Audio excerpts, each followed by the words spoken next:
জীবনে আমি ইবলিশ শয়তানের নাম অনেক শুনছি, কিন্তু স্বচক্ষে যে কখন ইবলিশ শয়তান দেখতে পারবো সেটা আপনারা না দেখলে বিশ্বাসই করতে পারেন।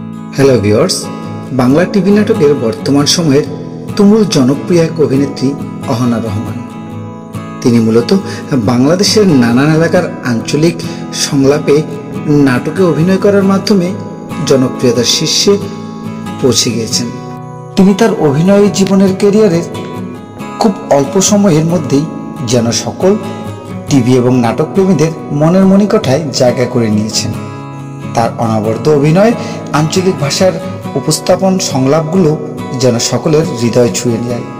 আপনারা জেনে অবাক হবেন যে ছোটকাল থেকে তার স্বপ্ন ছিল পাইলট হওয়ার। তবে সেই স্বপ্ন থেকেই বিজ্ঞাপন, সিনেমা পার করে কিভাবে তিনি বাংলা টিভি নাটকের আজকের এই অবস্থানে পৌঁছলেন, তার অবিশ্বাস্য সেই সব অজানা গল্প নিয়েই সাজিয়েছে আমাদের আজকের এই ভিডিওটি। আশা করি ভিডিওটি আপনাদের ভালো লাগবে। অহনা তার জীবনের দুটি লক্ষ্য নিয়েই বড় হয়েছিল, হয় তিনি পাইলট হবেন, নয়তোবা তিনি অভিনেত্রী হবেন। তিনি তার সেই দুটি স্বপ্নের মধ্যে দ্বিতীয় স্বপ্নটি পূরণ করেছিলেন। পাইলট থেকে অভিনেত্রী হিসেবে নিজেকে প্রতিষ্ঠিত করেছেন। অহনা কিভাবে নিজেকে পাইলট থেকে অভিনেত্রীতে প্রতিষ্ঠিত করেছেন সেই সকল অবিশ্বাস্য গল্প নিয়েই, অজানা কিছু তথ্য নিয়েই আমাদের আজকের এই ভিডিও। আপনারা না টেনে পুরোটা দেখতে থাকবেন।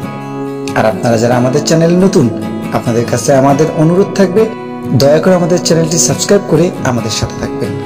অহনা রহমান, তবে তার আরো একটি নাম আছে লাকি। তিনি 1987 সালের 4 এপ্রিল বাংলাদেশের বরিশালের পটুয়াখালী জন্মগ্রহণ করেন। পটুয়াখালীতে জন্মগ্রহণ করলেও তিনি বেড়ে ওঠেন ঢাকায়। তিনি Dhaka Mirpur girls high school থেকে মাধ্যমিক এবং কমার্স কলেজ থেকে উচ্চ মাধ্যমিক করে পরবর্তীতে বিবিএ সম্পন্ন করেন। 5 ফুট 5 ইঞ্চির উচ্চতা এই অভিনেত্রী তার মা বাবার একমাত্র সন্তান। ব্যক্তিগত জীবনে অহনা খুব মিশুক প্রকৃতির। কলেজ জীবনে বিনোদন বিচিত্রার ফটো সুন্দরী প্রতিযোগিতায় তিনি অংশগ্রহণ করেন। এই প্রতিযোগিতায় তিনি শীর্ষে 5-এ জায়গা করে নিয়েছিলেন। এরপর থেকেই মিডিয়ার প্রতি তার আগ্রহটা অনেকাংশেই বেড়ে যায়। অহনা 2007 সালে ছেঁড়া পাতা নামে একটি নাটকের মাধ্যমে তার অভিনয় জীবনে শুরু করেন।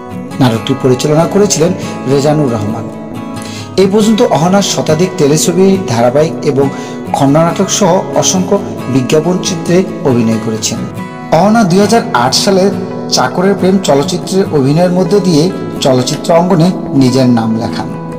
এরপর 2009 সালে জলদস্যু, রক্ত রহস্য এবং 2010 সালের দুই পৃথিবী এবং 2016-তে চোখের দেখা চলচ্চিত্রে অভিনয় করেন। অহনার উল্লেখযোগ্য নাটকসমূহের মধ্যে ছিল কমেডি 420, নোয়াশাল, খালি কলসি বাজে বেশি, বিশ্বাসে মিলাই বস্তু, জামাই বাজার। এছাড়াও অহনা সম্প্রতি আরেক তরুণ অভিনেতা রাশেদ সীমান্তর সাথে জুটি বেঁধে অনেকগুলো নাটকে অভিনয় করেছে এবং দর্শক মহলে খুব প্রশংসনীয় হয়েছিল। তার মধ্যে ছিল যেই লাউ সেই কদু, বরিশাল টু ঢাকা, বিয়াবাড়ির আবদার এবং মিস সাবিরের সাথে মতলব সহ আরো অসংখ্য নাটকে জনপ্রিয় এই অভিনেত্রী অভিনয় করেছিলেন। হ্যালো ভিউয়ার্স, অহনার অভিনীত নাটকগুলো আপনাদের কেমন লাগে অবশ্যই আমাদেরকে কমেন্ট করে জানাবেন। সেই সাথে অহনা রহমানকে কারা কারা ভালোবাসেন, তার অভিনয় কারা কারা পছন্দ করেন, তাও আমাদেরকে কমেন্ট করে জানাতে ভুলবেন না। সকল ভালো থাকবেন, সুস্থ থাকবেন। আপনাদের প্রিয় চ্যানেল অরণ্য ক্রিয়েটর চ্যানেলের সাথে থাকবেন।